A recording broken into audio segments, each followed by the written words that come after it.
now changing. Cliff Smith, bringing you back in. Shows of power from both men. There was no weakness play, both men shaking hands, both men standing tall in this moment of embrace. In your opinion, who holds the power between these two leaders? Who holds the power and who wields it more wisely or more effectively? I mean, clearly, at the end of the day, the U.S. is the more powerful country. That doesn't necessarily mean they're playing their hand more shrewdly. From my point of view, I would say that Putin already sort of started this with maybe not a huge upper hand, but a slight upper hand just by the idea that he was negotiating directly with the U.S. president on something without Zelensky being there. And what's more, doing so not only on American soil, but in Alaska. That's sort of a double win for him. Number one, there had been a concerted effort to freeze Putin out of being able to go to countries like America because of the Russian war crimes. And number two, Alaska, being formerly Russian territory that was purchased, yes, 150 something years ago, nonetheless, more than that actually, but there is a Russian nationalist narrative that wants Alaska back. I mean, I realize that's fantasy. Nonetheless, it allows Putin to sort of play to his more nationalist base and sort of, pose as the tough guy in Russia, which is politically useful for him back home. So I would say, right from the start, he pocketed a couple of gains. So Trump will need to come up with something more significant to overcome those, from my point of view. Yes, Cliff, staying with you, what's the significance of this meeting now being a 3-on-3 discussion, and also given the fact that Special Envoy Steve Witkoff will be present, somebody who has spoken to Vladimir Putin directly multiple times in recent past? I mean, Witkoff's a tough nut to crack.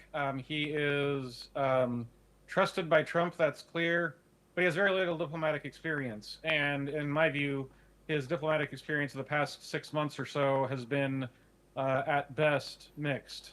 I would actually say it was significantly less than mixed, but being generous. At the same time, he is trusted by the president, so that's interesting. It's interesting that Secretary Rubio is also going to be there, by all reports I've seen. I don't know if we saw him in the footage, but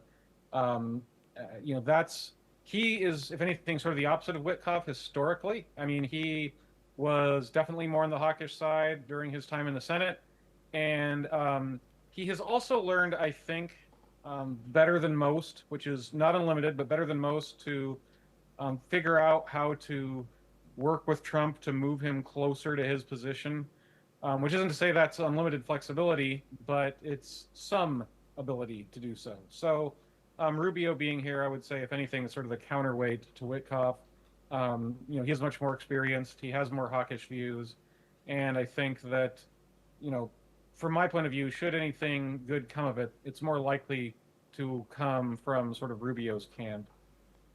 Yes, Paul Goncharov, I'll come back to you because we've discussed there the top three US officials, of course, two joining President Donald Trump. But let's now look at the three men who will be leading the Russian side of these talks. Of course, President Vladimir Putin, but also Foreign Minister Lavrov and top aide Yushakov. What's the significance of these two men and the power that they may play in these discussions with Vladimir Putin?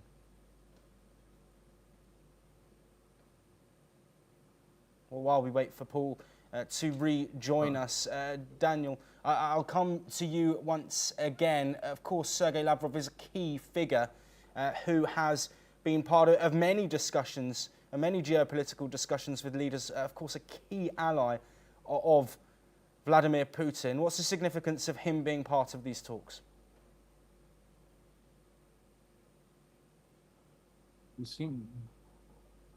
Well, we wait for Daniel as well. So, Cliff, I'll pose that question to you. I won't repeat it because I've said it twice already. But the significance of Lavrov, why is that so key in these talks of six men?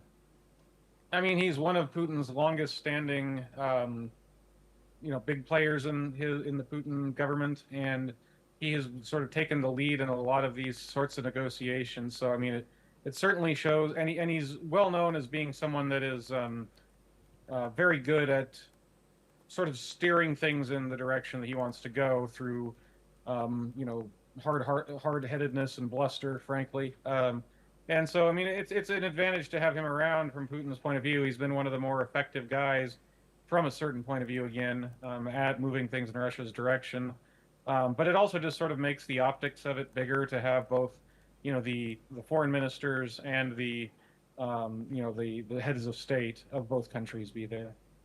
Yes, absolutely, Cliff. Staying with you, of course, discussions are set to take place. We know that it is there, but there is a risk of these talks breaking down. Where do you think are the points which could be serious sticking points and points of contention that could see a derailing of these bilateral discussions? It's very unclear what these are really going to be about at the end of the day. I mean, Trump has said he's not negotiating on behalf of the Ukrainians, and yet he's meeting about Ukraine. And he has said that, you know, he said different things at different times, but it's not clear what carrots and sticks he's going to be giving. I think at the end of the day, the U.S.'s biggest involvement is, of course, supplying Ukraine with weapons. And should that stop, then that can be that's very damaging to Ukraine and a huge benefit to Russia. And so that's and so Russia is going to want to do anything possible to stop, slow, or make that more difficult or limit that use. Or if that doesn't work, to find some other way that they can sort of use the U.S.'s leverage over Ukraine to its advantage. To what degree Trump is willing to do that is unclear. I hope, I should say, that he has come to realize that at the end of the day, Russia is only interested in talking about ceasefires or talking about any sort of cessation of hostilities when significant pressure is put on them. In my view, if he really wanted to get Putin to the negotiating table, what he would come out of the box and say is not, hey, look, I'll help pressure Ukraine. It's, if you don't back off, I'm going to double, triple the number of weapons that go to Ukraine. We are going to start actively, you know, working towards their integration to the EU. We're going to openly, you know, push for them to join NATO. I mean, this might all be things that are way down the line, but putting more pressure on Russia is the only way, in my view, that Russia is going to be interested in having serious talks about this. It's not clear to me, based on what I've seen, if Trump is willing to do that. There have been indications he's willing to do that in the past, but there's been many more opposite ones. Has it changed since last time? I don't know. I mean, I can say that I was in Kyiv when Putin and Trump had a phone call about ceasefire talks, several months ago. And that same night, there were more, drone and missile attacks on Kyiv and surrounding areas than there had been the night before.